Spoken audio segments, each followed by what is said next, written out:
right, good morning guys. It's Trevor, SmashweRx. You know the routine. We're gonna go over some stuff again today. Today we're gonna talk about shoulder impingement. We're also gonna talk about hip impingement. I did a shoulder mobility seminar this weekend and had about 30 or 40 people here. We were going over a lot of shoulder mobility, a lot of drills we can do, a lot of ways to free up that shoulder to get that overhead position, and just in general, because we spend a lot of our time in our world like this, so we needed to clear out those shoulders, get them sitting back, getting that scapula sitting back against the rib cage. But I had one question asked to me by one of the guys there. He said, listen, I have this shoulder impingement. He's been to a bunch of different experts, and a bunch of different people, and I'm not saying that they're wrong, but the problem is that nobody's giving him any advice on how to fix the problem. And he's got his arm range of motion to this side's like this side sticks like this, so this one's for you. We're gonna go over how to clear out that shoulder impingement. All it does is take a little bit of a time involvement in what you're doing and a little bit of energy. So I'm gonna show you how to do it. You're gonna take a kettlebell. First of all, let me go over the mechanics of the shoulder, and then we'll explain what we're gonna do. The shoulder has what's called a roll, slide, and glide mechanism to it. So it's not just the way the ball sits in the socket, because it's a spheroidal joint. The ball sits like this, but it doesn't just do this, because let me get a little closer and I'll show you what I'm talking about. If it's like this and I just raise up, all I'm going to do is bang into the top of the bone, or the labrum, which is this cartilaginous ring around the outside of the shoulder that holds the head of the humerus in place. So if I'm just doing this, it's just going to bang, and that's going to cause an impingement.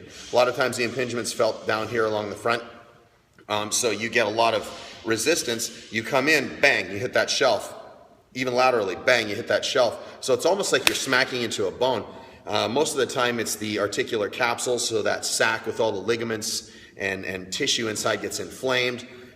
It impinges against the acromion, which is this big claw that kind of comes off the scapula up in here. And you can't change the mechanics, or you can't change where that is, but you can change the mechanics of the shoulder to get around that and create space. Because the whole point is, when you're looking at even something as simple as the front rack, when you're in the front rack, if you're real tight and close together and you're going to bring your arm up like that, you're going to bang into that acromion all the time, and you're not going to be able to create the space. So you have to get that scapula and that acromion out of the way, and you're going to have to let that shoulder come out of the way so you can create the space to open up that shoulder the way it's supposed to.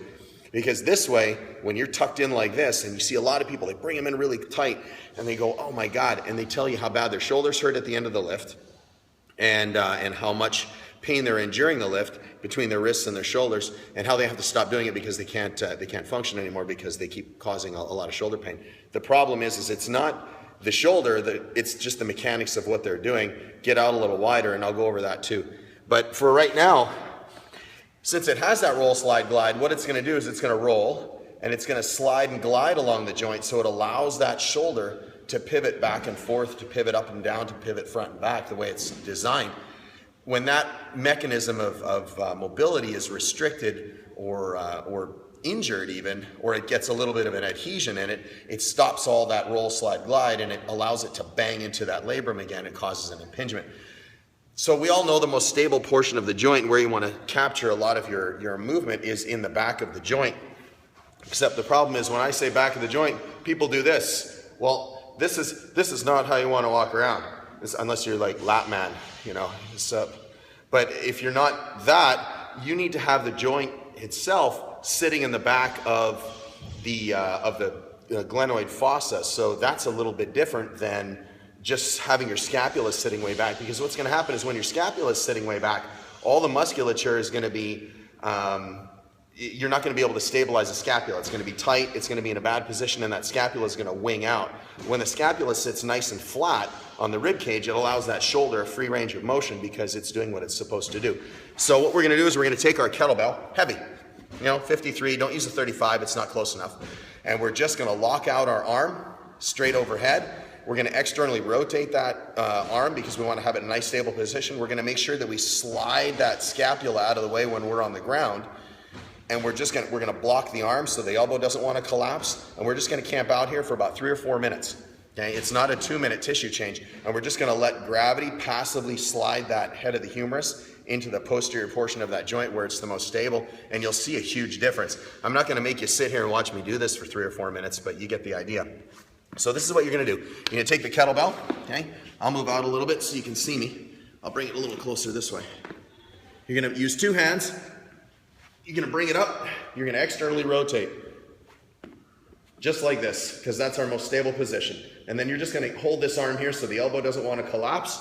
And you're just gonna camp out here like this for about 3 minutes, 3 or 4 minutes, and just let that gravity take over. You're gonna have a tendency to want to push that up because that's what we do when we're lifting, is we tend to extend those shoulders. But just make sure you've also taken the scapula and slid it out of the way. So I've captured the tissue in behind. I've started off on one side, I've slid it out of the way, and now I'm just gonna stay here for about 3 or 4 minutes, and I'm just gonna let gravity do its work. The reason this hand is here again is to keep that elbow from collapsing. Camp out like this. Let that, you'll feel that joint gradually migrate into the posterior portion of the joint. As it does that, you're gonna restore a lot of range of motion. And a lot of times the impingement itself will clear out right away when you do a test and a retest. So the test is gonna be checking arm's length. The way you do it is walk up to a wall, back away, check it, so easy. Go like this, go like this. You'll see where your fingers are against the wall. When you're done, you're gonna be a lot better on the side you did versus the side that hasn't been done. All right, so that's how to clear out that shoulder impingement. Get on it, get that shoulder loose. All right, I hope that helps. I'm Trev for SmashweRx. I'll see you tomorrow.